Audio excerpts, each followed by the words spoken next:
earth trembled with distant roars, as if the land itself refused to rest. Ash drifted from the skies like black snow, carried on winds that stung the eyes and burned the lungs.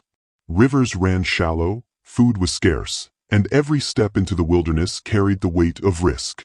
For the early humans scattered across this unforgiving land, survival was not promised. It was borrowed, day by day, from a world that seemed eager to take it back. Predators lurked in silence.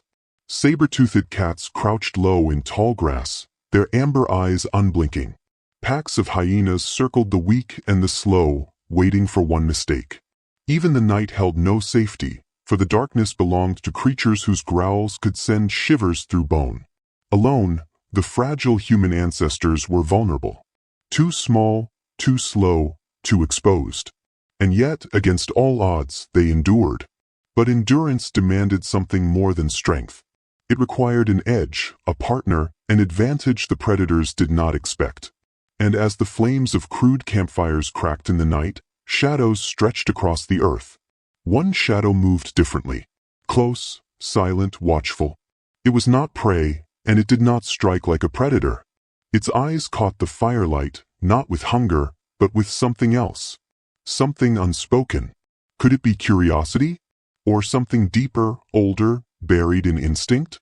The humans shifted uneasily, torn between fear and fascination. To reach toward this creature was to gamble with death. To ignore it might mean letting go of the one chance that could tip the balance between survival and extinction. Among the chaos of ash and claw, a question rose like smoke. Was this strange figure beside them a threat, or the very reason their bloodline would endure? The tall grass whispered with every gust of wind, but to the foragers moving carefully through it, each rustle sounded like death drawing closer. Barefoot, skin roughened by the sun, their hands clutched stone flakes and sharpened sticks that looked fierce in daylight but felt pitiful against the beasts that stalked unseen. The smell of ripe berries and roots pulled them forward, but the weight of fear pressed down heavier than hunger. Every movement was measured.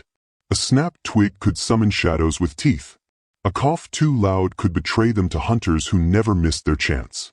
Somewhere beyond sight, vultures circled in lazy arcs, patient witnesses to the failures of the weak. For the early humans, life was not lived. It was constantly negotiated. And then came the silence. The wind dropped, the grass held still, the birds vanished into the distance. Instinct screamed at them that they were not alone. Eyes, dozens of them, peered through the veil of reeds and thorns. They were not the golden orbs of cats, nor the slitted gaze of reptiles. These eyes glowed with a steady, unblinking patience. Shadows shifted. Low, sleek bodies that moved without a sound. Wolves, or rather the ancestors of wolves, prowled just beyond reach. The humans froze, hearts pounding against their ribs, their breaths shallow, waiting for the strike that had ended countless lives before. And yet, no strike came. Instead, the creatures followed. Not close enough to touch, not far enough to ignore. Step for step, they mirrored the humans, their paws pressing softly into earth, their tails lowered but their gaze locked. Predators should have lunged, torn flesh, scattered bones. But these did not. They watched. They waited. The humans whispered in guttural tones, unsure whether to flee or to stand. Was this stalking, a cruel game before the kill? Or was something else unfolding, something that defied the natural order? Hunger pulled them forward toward the roots buried beneath the soil, but fear kept their backs turned toward the grass where the shadows lingered. Hours passed, the sun climbing high. Still the creatures remained. When the humans bent to dig, the wolves inched closer. When they rose and moved, the wolves drifted back. This was not attack. It was something else. A test, perhaps? A dance without rhythm, both sides caught in a fragile balance of need and dread. One child stumbled, a sharp cry breaking the heavy silence. The humans braced for the rush, for blood on the wind. Yet the shadows only shifted, restless but restrained, as if an unseen boundary held them in place. Why hold back? Why not strike when weakness lay bare before them? The tension grew unbearable, each heartbeat a drum of suspense. The humans knew predators by their patterns, but this was new, unsettling. And as the foragers gathered their meager spoils, they could not shake the sense that these creatures were not merely hunters.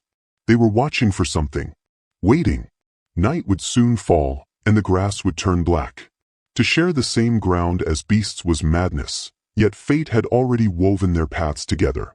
The humans sensed eyes in the darkness, sharp and unyielding. But instead of striking, the creatures lingered. Could survival itself demand something unthinkable? That trust be placed in the very jaws that could tear them apart? The fire cracked and spat sparks into the night, its glow painting trembling faces in shades of amber and shadow. The humans huddled close, their meager prize, a half-gnawed carcass, roasting slowly over the flames. Hunger gnawed deeper than fear, but fear never left. For beyond the circle of light, eyes glimmered in the dark. The shapes moved low, silent, circling with patient steps. They had followed all day through grass and dust, always at the edge of sight. Now, as the fire stood between predator and prey, the truth of their intent would be revealed. One of the humans gripped a sharp stone, knuckles white, ready for the rush of bodies and teeth. Another clutched the child to her chest, whispering in tones too ancient to be remembered. The beasts prowled closer, the orange light licking across fur and bone. They were not cats, nor hyenas, but wolfkin, with eyes that burned steady as embers. Hunger pulled both sides nearer. The humans chewed, glancing at the scraps, knowing there was not enough. The creatures shifted, not charging, not retreating, but waiting. The silence was unbearable. Then, with a sudden gesture, one man tore a bone free from the carcass. Its marrow shone, fat and rich. He hesitated, his eyes darting to the pack, then back to the fire. To cast it away was to risk everything. Would it lure them into madness? Would it draw them too close? Or could it change something deeper? His arm trembled. With a sharp motion, he flung the bone across the flames. It landed with a thud, rolling into the dirt. The pack stiffened. Muscles rippled beneath their fur, and for an instant, it seemed the night would explode in violence. One beast stepped forward, slow, deliberate, eyes never leaving the humans. Its teeth flashed as it lowered its head, jaws closing around the bone with a crack that echoed like thunder. The humans tensed, prepared for the rush that would follow. But none came. The creature dragged its prize back into the dark, while the others watched in stillness. Not an attack. Not yet. The fire hissed, the night stretched long, and the humans dared to breathe again. One by one, scraps were thrown. Small, careful offerings. Each was taken, each time with restraint that defied instinct. The beasts drew closer, inch by inch, until their paws brushed the edge of firelight. The air grew heavy with suspense. What bound these predators from lunging? Hunger should have ruled them. Yet something in their eyes seemed to hold back. A recognition, perhaps, or the stirrings of a bond neither side could name. Still, trust was fragile as the flame itself. One snap of jaws, one moment of panic, and the experiment would end in blood. The humans' hearts thundered, every muscle ready to flee, even as their hands reached for more scraps to cast into the uncertain night. The fire burned low, shadows stretched long, and silence deepened into something more than fear. It was the silence of possibility, sharp and delicate as the edge of a spear. A bone tossed across the fire could end in blood, or in an alliance that would reshape history. But how do you trust a beast with teeth sharper than any weapon man had ever known? The fire smoldered low, its glow a trembling circle against the vast dark. The humans curled close together, exhausted, hunger dulling their senses, fear pressing on their dreams. For countless nights, sleep had been a fragile thing, broken by every distant roar, every crack of a twig. But this night was different. Beyond the fire's edge, shapes lay in silence. The wolfkin who had once stalked now lingered. They did not lunge, they did not tear at the flesh of the sleeping. Instead, they watched the horizon, ears twitching, noses lifted to the drifting air. When the wind carried a scent too sharp, a low growl rumbled through their throats. The humans stirred, startled, but nothing came. The growl had been a warning. Hours stretched. The beasts circled, pacing slowly, their bodies drawn tight with vigilance. And for the first time, the humans slept deeper, their rest undisturbed. Dawn rose, and they woke to find themselves still alive, still whole. Against reason, against instinct, something had shifted. The shadows at the edge of the fire had become guardians. Night after night, the pattern returned. The creatures prowled, the humans rested, and in between them hung an unspoken pact. Fear no longer ruled as it once had. But fear, in this land, never vanished completely. One night, the growl came sharper, louder. The humans startled awake, eyes wide in the dim light.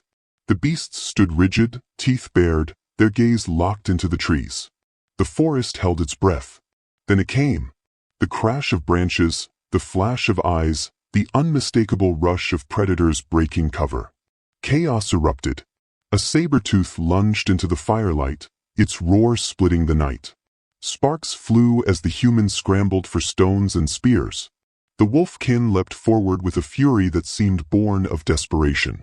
Fire met claw, spear met bone. In the frenzy, lines blurred.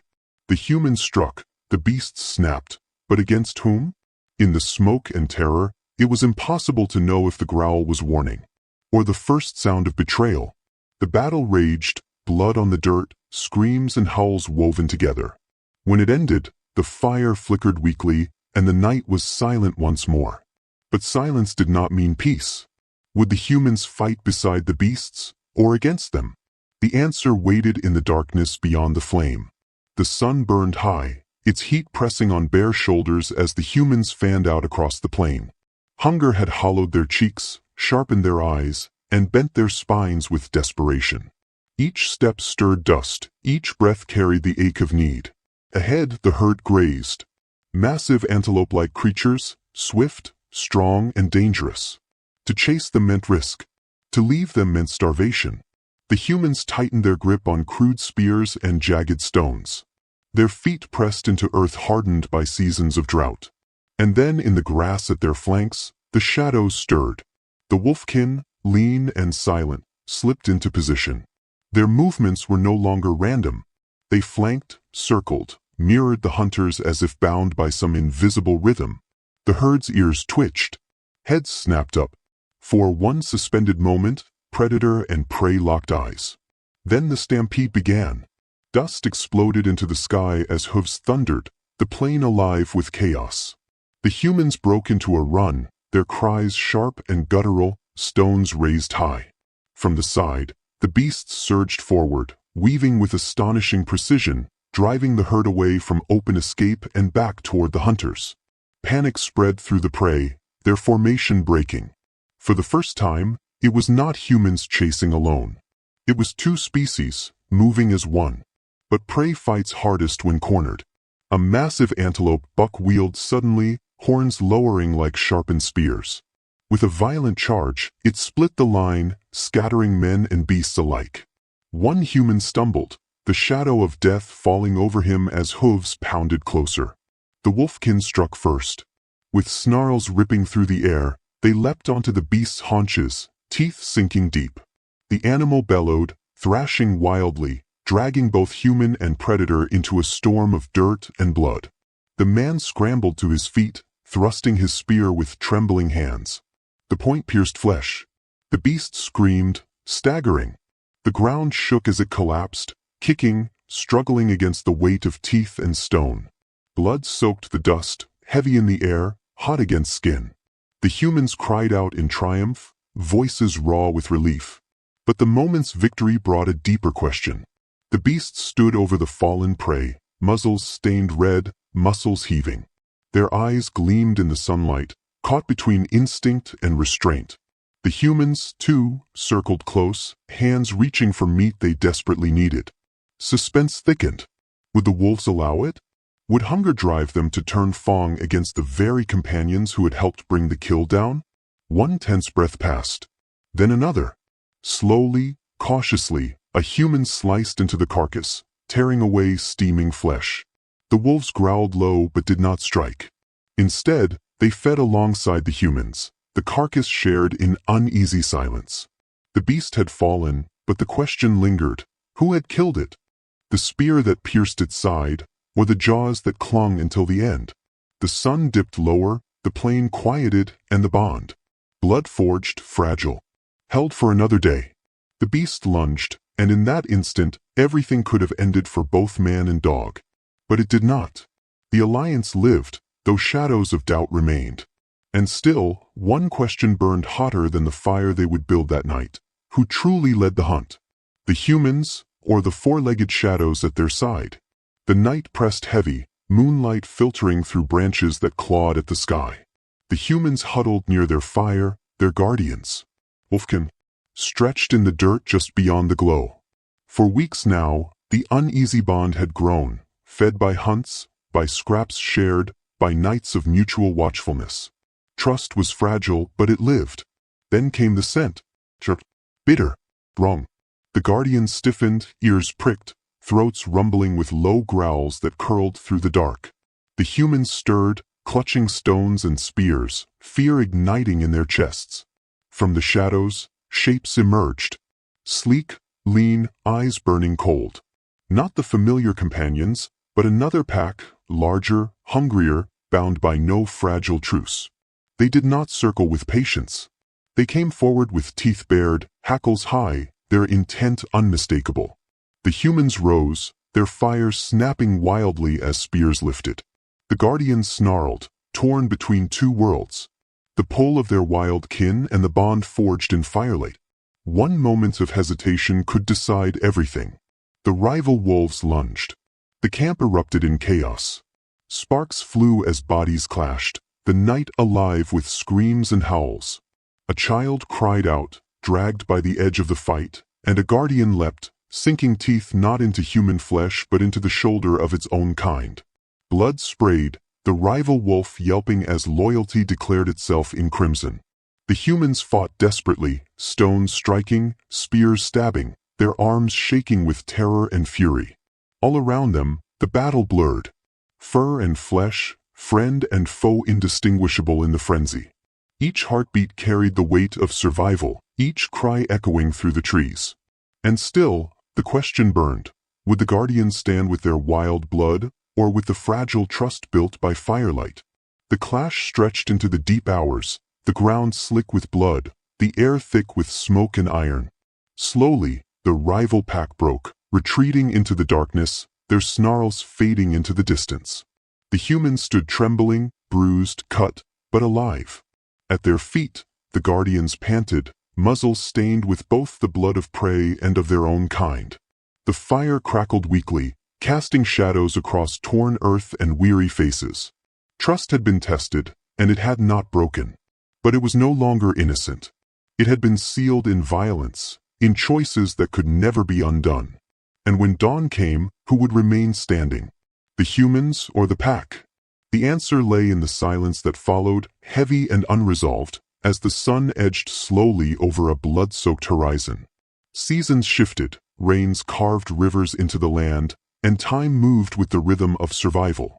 The fragile bond between humans and wolfkin did not form in a single night, nor even in a single lifetime. It grew slowly, tested again and again by hunger, by fear, by blood. And yet, something began to change. Not all of the beasts stayed. Many returned to the wild, their loyalty given only to the forest, to the hunt, to the law of tooth and claw. They vanished into the shadows, their howls carried on the wind, never to walk beside firelight again. But a few lingered. These were not the largest, nor the fiercest, but the ones who learned. Those who watched the humans, mirrored their movements, read the flicker of their eyes. Around the fire, these chosen few earned scraps and trust. They became guardians who growled at danger, hunters who cut off escape, companions who endured the long marches across barren plains. Their strength was not only in muscle but in awareness, in a strange intelligence that made them different from the rest. The humans began to notice. When the nights were darkest, it was these animals that remained. When famine struck, it was they who risked the chase and returned with blood on their muzzles. When rival packs attacked, they stood firm. Through every trial, the weak and the wild fell away, leaving only those with the courage to stay. Generations passed. The fire grew brighter, the tools sharper, the bonds stronger. Among the wolfkin, certain traits endured: the steady gaze that measured threat from safety, the body built for endurance, the instinct to protect rather than to betray. Slowly, unknowingly, humans had begun to shape them. Not with hands, but with choice, with survival. Some chose the forest. Others chose the fire. Only one choice would echo through millions of years. In the crackle of flames, the eyes of these beasts glowed, not with hunger, but with loyalty. When danger came, they did not vanish into shadows. They stood between human and predator, between weakness and death. And in that act, something greater than instinct was born: trust. The wild still called, but each season fewer answered it. Those who stayed by the fire thrived. They bred, they fought, they learned. Their blood carried not only the strength of the hunter but the patience of the guardian. Step by step, generation by generation, the wild wolves gave way to something new. Something closer to the heart of man.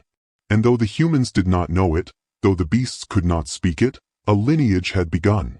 A path that would stretch through ages, through shifting lands and rising empires, until it gave rise to a breed known for its sharp mind, iron loyalty, and unshakable courage.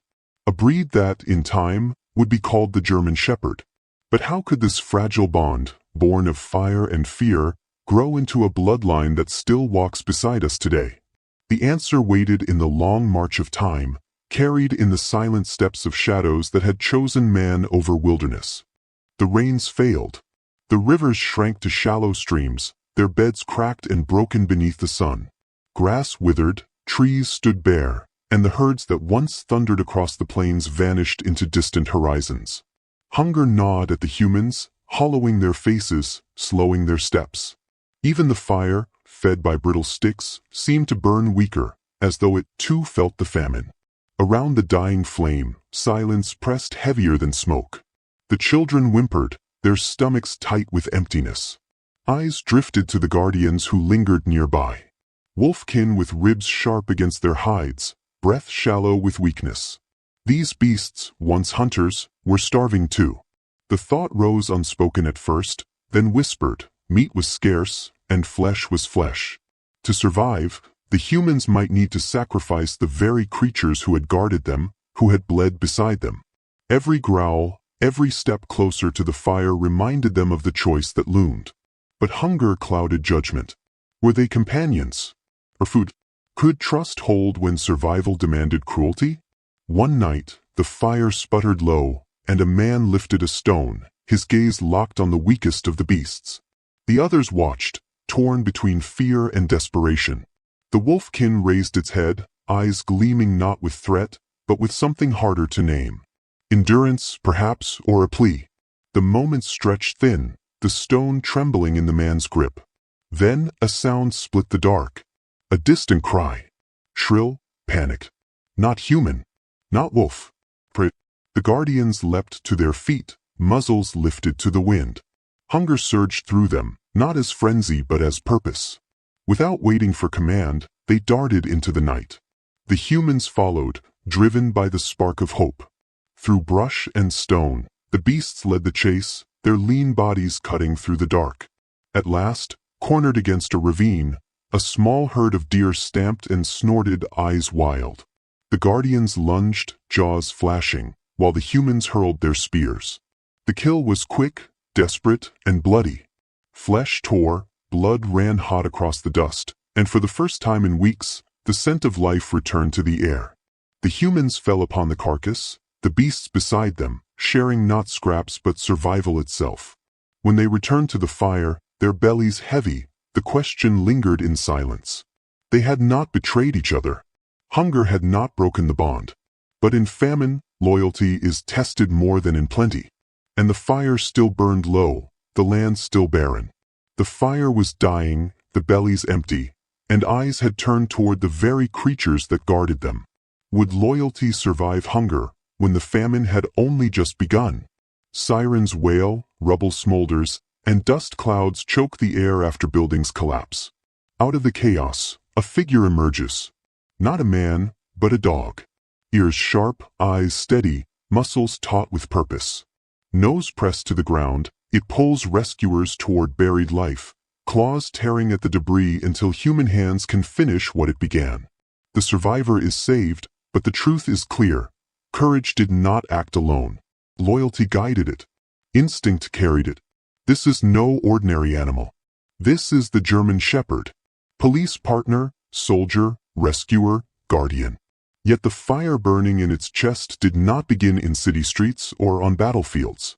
It was lit long before, in the glow of primitive flames, when our ancestors sat trembling in the dark and shadows with sharp teeth chose the fire over the forest. Every growl that warns of danger, every leap to defend, every patient moment of watchfulness can be traced back to that ancient pact. The bond forged in hunger and fear has never broken.